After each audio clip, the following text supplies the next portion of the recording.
ना इस वीडियो में हम काय की बात करेंगे असाइनमेंट ऑपरेटर्स की। मैंने बोला इस वीडियो में हम काय की बात करेंगे असाइनमेंट ऑपरेटर्स की। मैं ऑलरेडी आपको असाइनमेंट के 4 रूल्स बता चुका हूं। Those are really important. मैंने बोला असाइनमेंट के रूल्स बता चुका हूं क्योंकि यहाँ पे वो बहुत इंपॉर्टेंट, बहुत वाइटल रोल प्ले करते हैं। तो असाइनमेंट ऑपरेटर्स में कौन कौन से आते हैं भाई? Equal to is there, plus equal to is there, minus equal to, multiplication equal to, division equal to and mod equal to. इसको हम समझेंगे with the help of an example. तो भाई मैंने एक एग्जांपल बना के रखा है। देखिए भाई इस एग्जांपल में मैंने a5 लिया है और c 0 है। I have got 2 variables a and c। a की वैल्यू 5 है, c की वैल्यू क्या है? 0। तो c is equal to a, बिल्कुल बेसिक सा assignment operator. Left hand side should be equal to right hand side. दोनों तरफ डेटा टाइप मैच करना चाहिए, नहीं तो हमको टाइप कास्टिंग करनी पड़ती है। टाइप कास्टिंग के बारे में भी इनफैक्ट हम वीडियो देख चुके हैं। तो c is equal to a, मैंने क्या बोला? c is equal to a। तो ये क्या करेगा? a को असाइन कर देगा काय में? c में। a को असाइन कर देगा c में। तो a की वैल्यू 5 थी, अब c की वैल्यू भी क्या हो गई? 5 हो गई। मैंने बोला a की वैल्यू 5 थी, अब c की वैल्यू भी क्या हो गई?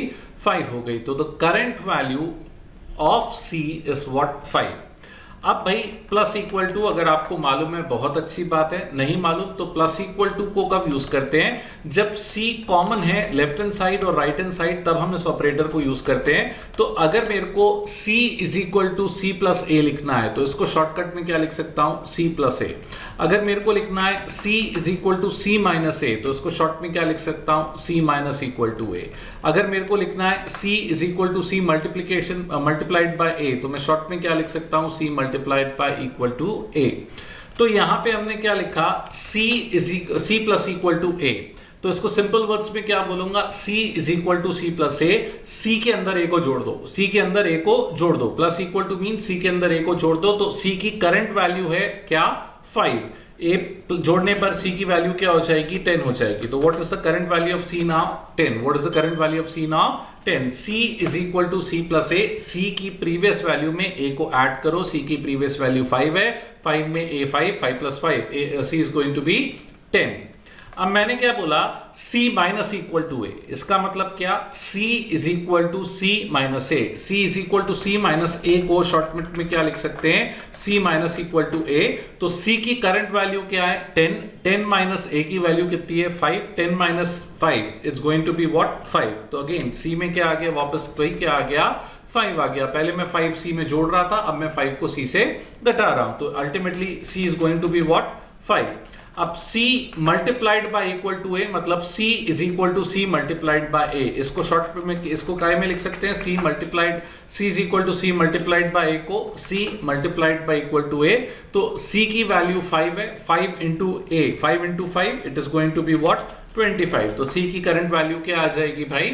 25 आ जाएगी। तो c is equal to c multiplied by a को शॉर्ट में लिख सकते हैं c multiplied by equal to a। अगला क्या है भाई? c divided by equal to a। इसको कैसे बोल सकते हैं? c is equal to c divided by a। c के अंदर डालो c डिवाइडेड बाय a। तो c की करंट वैल्यू कितनी है? 25। a कितना है? 5। तो 25 divided bye 5 will result in what? 5। तो c की करंट वैल्यू क्या आएगी भाई? 5 आएगी। मैंने बोला c की करंट वैल्यू क्या आएगी? 5 आएगी। ठीक उसी तरह आप मॉड इक्वल टू भी यूज कर सकते हो। c is equal to c mod a। मैंने बोला c is equal to c mod a can be written as c mod equal to a। तो c की करंट वैल्यू क्या है? 5। 5 मॉड a भी 5 है। 5 mod 5 is going to return what? 0। कोई reminder नहीं आएगा। 5 को 5 से डिवाइड करने पर रिमाइंडर क्या आ रहा है? 0। मॉड ऑपरेटर रिमाइंडर बताता है। तो ये देखिए भाई इसका आउटपुट क्या आ रहा है? 5 10 5 25। ये देखिए भाई 5 10 5 25 5 और क्या?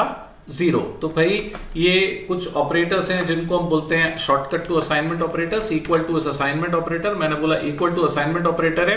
बाकी plus equal to, minus equal to, multiplication equal to, division by equal to and mod equal to, all these are referred as shortcut to assignment operators.